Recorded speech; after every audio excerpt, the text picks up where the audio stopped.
Hello అండి, అందరికీ నమస్తే. నా పేరు అనిల్ కేత. జనగలం ప్రేక్షకులకు స్వాగతం.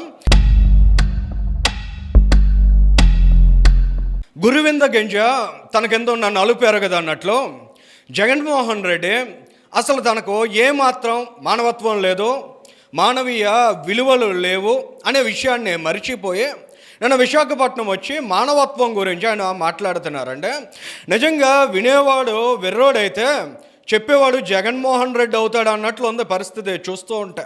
ఎందుకంటే జగన్మోహన్ రెడ్డి ఆ రోజుల్లో ముఖ్యమంత్రిగా ఉండగా ఎల్జీ పాలిమర్స్ దుర్ఘటన జరిగింది. ఆ సందర్భంలో ఇదే జగన్మోహన్ రెడ్డి ఏ విధంగా రెస్పాండ్ అయ్యాడు, ఇవాళ కూటమి ప్రభుత్వం ముఖ్యంగా ఈ ప్రభుత్వంలో ముఖ్య నాయకుడిగా ఉన్నటువంటి నారా లోకేష్ గారు ఏ విధంగా రెస్పాండ్ అయ్యారో ఇద్దరిని ఒకసారి కంపేర్ చేసి చూడాలండి. ఎందుకంటే నిన్న జగన్మోహన్ రెడ్డి చంద్రబాబు నాయుడు గారి సుపుత్రుడు వచ్చి అసలు ఏమాత్రం మానవత్వం లేకుండా వెళ్ళిపోయారని సొల్లు కబుర్లు చెప్పారు. జగన్మోహన్ రెడ్డి గారు మీరు కళ్ళబొల్లి మాటలు చెప్తే మీకు ఊడిగం చేసే పేటీఎం సైన్యం నమ్మచ్చు, కానీ ప్రజలు నమ్మడానికి సంసిద్ధంగా ఉండరనే విషయాన్ని ఫస్ట్ మీరు గమనించాలి. ఇక రెండు, ఆ రోజుల్లో ఉన్నటువంటి రియాలిటీ ఏంటి, ప్రస్తుతం ఉన్నటువంటి రియాలిటీ ఏంటి అనేది కూడా ఖచ్చితంగా ప్రతి ఒక్కరూ అర్థం చేసుకోవాల్సిన అవసరం ఉందండి. ఆ రోజుల్లో రియాలిటీ గురించి నేను మాట్లాడడానికి ఖచ్చితంగా ఆ రోజు జరిగినటువంటి పరిణామాల మీద నాకు సంపూర్ణమైనటువంటి అవగాహన ఉంది.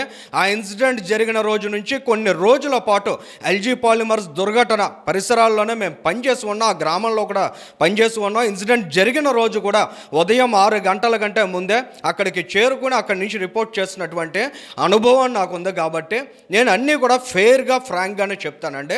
సో జగన్మోహన్ రెడ్డి గారు ఆ రోజుల్లో ఏ విధంగా రెస్పాండ్ అయ్యారంటే నిజంగా జగన్మోహన్ రెడ్డి గారి నుంచి ఏ విధమైన స్పందన లేదండి. ఇమీడియట్గా డిస్ట్రిక్ట్ అడ్మినిస్ట్రేషన్ చొరవ తీసుకుని ఆ రోజుల్లో చాలా వేగవంతంగా రెస్పాండ్ అవ్వబట్టి ఆ రోజుల్లో నష్ట నివారణ చాలా వరకు తగ్గించుకోగలిగారు. కానీ జగన్మోహన్ రెడ్డి గారి పాత్ర ఏంటి, జగన్మోహన్ రెడ్డి గారు ఏ విధంగా రెస్పాండ్ అయ్యి ఉండాలి, ఇలాంటి అంశాలను కూడా ఒకసారి గమనించినట్లయితే ఆయన కింగ్ జార్జ్ ఆసుపత్రికి వచ్చారండి. వచ్చేటప్పటికి అక్కడ కొంత సెటప్ చేసి పెట్టారో అక్కడ బాధిత కుటుంబ సభ్యులు ఎవరు లోపలికి వెళ్ళకూడదు, ఒకరిద్దరు ఎవరైతే ఉంటారో వాళ్ళు కూడా జగన్ రెడ్డికి పాజిటివ్గా రెస్పాండ్ అయ్యే వాళ్ళను మాత్రమే పంపించారు.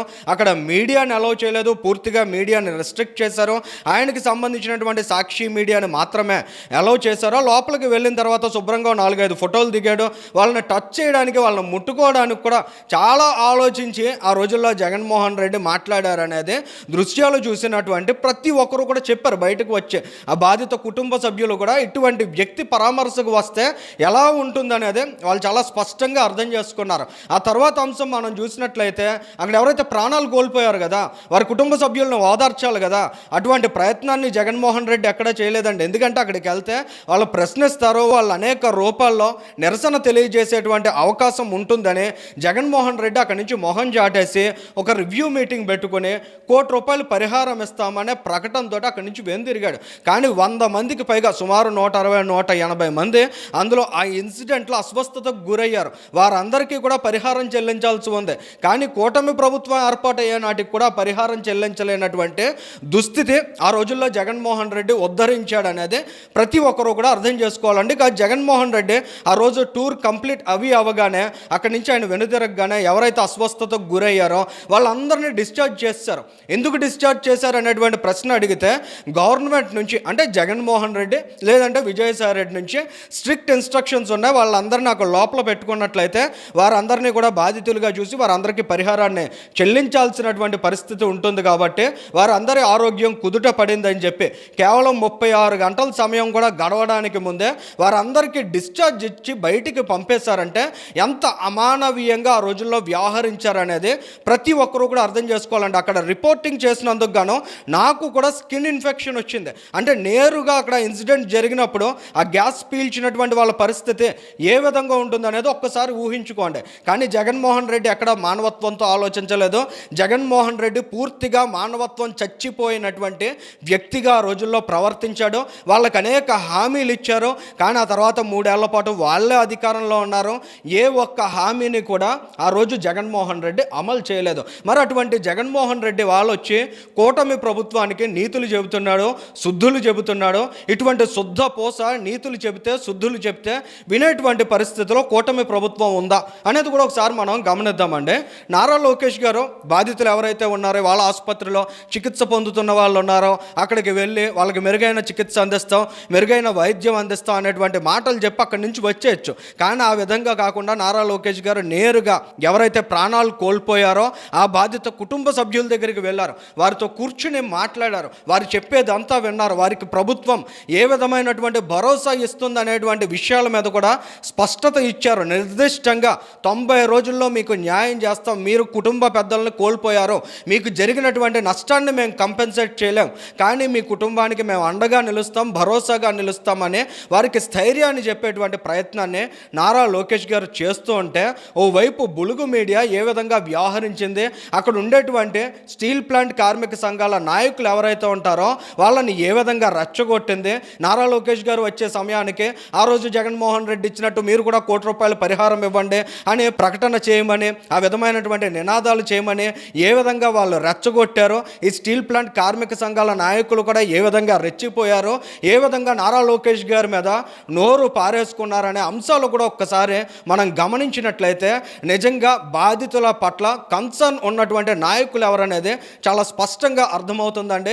బాధితుల పట్ల మానవత్వం ఉంది కాబట్టే, మానవత్వంతో రెస్పాండ్ అయ్యారు కాబట్టే నారా లోకేష్ గారు అక్కడికి వచ్చారు, వారితో కూర్చున్నారు, వారితో మాట్లాడారు, వారి కుటుంబ సభ్యులతో మమేకమయ్యారు, వారికి వీలైనంత వరకు ధైర్యాన్ని కల్పించే ప్రయత్నం చేశారు, ప్రభుత్వం వారికి అన్ని విధాలుగా అండగా ఉంటుందని చెప్పారు. ఆ తర్వాత మాత్రమే ఆయన ఆసుపత్రుల్లో చికిత్స పొందుతున్న కుటుంబ సభ్యుల్ని పరామర్శించారు, అక్కడ వారికి కూడా మెరుగైన చికిత్స అందిస్తామన్నారు. స్టీల్ ప్లాంట్కి వెళ్ళారు, అక్కడ పరిస్థితిని కూడా గమనించారు. మ్యాన్ పవర్ తగ్గించడం వల్ల, ముఖ్యంగా ఏదైతే టెక్నికల్ ఆస్పెక్ట్లో పనిచేసేటువంటి కార్మికులు ఉంటారో అక్కడ కొంత కొరత ఉంది, దాని కారణంగానే ఈ రకమైన ప్రమాదం జరిగి ఉండొచ్చు అని కొద్దిమంది మీడియా వాళ్ళు మాట్లాడినప్పుడు కూడా ఈయన అదే విధంగా రెస్పాండ్ అయ్యారు. ఏ విధమైనటువంటి ఆపరేషనల్ ల్యాప్సెస్ ఉన్నా కూడా ఖచ్చితంగా వాటన్నిటిని పరిగణలోకి తీసుకుంటాం. నిజంగా ఆ సందర్భంలో, ఆ దుర్ఘటన జరిగినటువంటి సమయంలో అక్కడ కొద్దిమంది మాత్రమే ఉన్నారు కాబట్టి మనం పెద్ద ప్రమాదం తప్పిందని భావించాలి. నిజంగా ఎక్కువ మంది ఉన్నట్లయితే మరింత ప్రాణహాని జరగడానికి అవకాశం ఉండేది. కానీ ఏదైనా ఆపరేషనల్గా మాత్రం పొరపాట్లు జరిగి ఉన్నట్లయితే వాటన్నిటినీ సీరియస్గా పరిగణలోకి తీసుకుంటాం అనేటువంటి ప్రకటన కూడా ఆయన చేశారు. అసలు యాక్చువల్గా స్టీల్ ప్లాంట్ లోపల జరిగేటువంటి ఆపరేషనల్ మెజర్స్ ఏవైతే ఉంటాయో, వాటికి సంబంధించినటువంటి లోటుపాట్లు ఉంటాయో వాటన్నిటి మీద ఎవరు దృష్టి సారించాలి? కార్మిక సంఘాల నాయకులు దృష్టి సారించాలి, అక్కడ ఉండేటువంటి యాజమాన్యం దృష్టి సారించాలి, వాళ్ళు సమన్వయం చేసుకుని కూర్చోవాలి. గతంలో ఒకసారి స్టీల్ ప్లాంట్లో బయోమెట్రిక్ పెట్టారని ఏకంగా అక్కడ స్టీల్ ప్లాంట్లో ఒక ఉన్నతాధికారి టేబుల్ మీద కూడా ఎక్కి కూర్చుని నిరసన తెలియజేసినటువంటి ఈ స్టీల్ ప్లాంట్ కార్మిక సంఘాల నాయకులు కావచ్చు, లేదా ఇతరులు ఎవరైతే ఉన్నారో మరి వాళ్ళు అక్కడ ఏవైనా ఆపరేషన్కి సంబంధించినటువంటి, మెయింటెనెన్స్కి సంబంధించినటువంటి ఇబ్బందులు ఉన్నట్లయితే అంతే పట్టుదలగా వాటన్నిటిని పరిష్కరించాలని కోరి ఉండాలి కదా. మరి ఏదైనా జరిగితే లోపల వాళ్ళ కారణంగా పొరపాట్లు జరిగి ఉండాలి. కానీ ఇవాళ కూటమి ప్రభుత్వం స్టీల్ ప్లాంట్ని ఖచ్చితంగా కాపాడుకునే తీరాలి, విశాఖ ఉక్కు ఆంధ్రుల హక్కు అనే నినాదంతో ఆ రోజు నుంచి ఉద్యమం జరిగింది, దాన్ని మనం ఖచ్చితంగా అడ్రస్ చేశాం కాబట్టి ఇవాళ స్టీల్ ప్లాంట్ పరిరక్షణ దిశగా అడుగులు వేయాలని వాళ్ళ కోసం ప్రత్యేకంగా ₹12,000 కోట్ల ప్యాకేజ్ సాధించడంతో పాటు ఆంధ్రప్రదేశ్ రాష్ట్ర ప్రభుత్వం నుంచి కూడా మరో ₹3,000 కోట్ల ఉపశమనాన్ని కల్పించిన తరువాత ఆ రోజుల్లో స్టీల్ ప్లాంట్ నమ్మేసుకుని, అక్కడ భూములు నమ్మేసుకుని రియల్ ఎస్టేట్ మాఫియా చేయాలి, రియల్ ఎస్టేట్ దందా చేయాలి, ఆ దందాలో మనం అంతా బాగుపడొచ్చని ఒక పెద్ద స్కెచ్ చేసినటువంటి జగన్మోహన్ రెడ్డి వాళ్ళు వచ్చి నీతులు చెబుతూ ఉంటే ఎవరైతే వింటూ ఉన్నారో వాళ్ళందరి చెవుల్లో జగన్మోహన్ రెడ్డి పువ్వులు పెడుతున్నాడు అనేది మాత్రం ఖచ్చితంగా అర్థం చేసుకోవాలండి. ఇవాళ కూటమి ప్రభుత్వం అంత చిత్తశుద్ధితో రెస్పాండ్ అయింది. నిజంగా నారా లోకేష్ గారు చెప్పారు 90 రోజుల్లో న్యాయం చేస్తామన్నారు.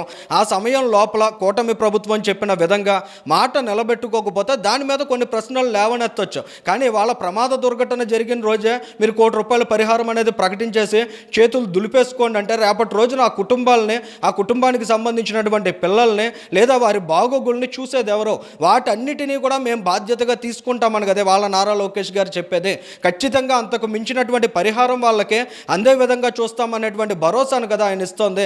ఇలాంటి అంశాలను ఏమాత్రం అర్థం చేసుకోకుండా కేవలం నారా లోకేష్ గారు మాట్లాడినటువంటి మాటల్లో 1-2 మాటల్ని కట్ చేసి వాటిని సోషల్ మీడియాలో ప్రమోట్ చేసుకుని దాని మీద దుష్ప్రచారం చేయించి జగన్మోహన్ రెడ్డి ఆ రోజుల్లో తాను ముఖ్యమంత్రిగా ఏదో గొప్పగా ఉద్ధరించేసినట్టు ఒక దళిత డాక్టర్ తెలుసో తెలియకో ప్రభుత్వానికి వ్యతిరేకంగా ఒక చిన్న మాట మాట్లాడినందుకు ఏ మాత్రం మానవత్వం లేకుండా అతన్ని వేధించి గుండెపోటు వచ్చి ప్రాణాలు కోల్పోయే స్థాయికి దిగజార్చినటువంటి ఈ జగన్మోహన్ రెడ్డి మానవత్వం గురించి మాట్లాడితే నిజంగా మానవత్వం కూడా సిగ్గుపడుతుందనే విషయాన్ని ఖచ్చితంగా వైఎస్ఆర్ కాంగ్రెస్ పార్టీకి సంబంధించిన ప్రతి ఒక్కరూ అర్థం చేసుకోవాల్సిన అవసరం ఉంది. ఈ వీడియోకి సంబంధించి మీ అభిప్రాయాన్ని కూడా కామెంట్ చేయండి. Thank you.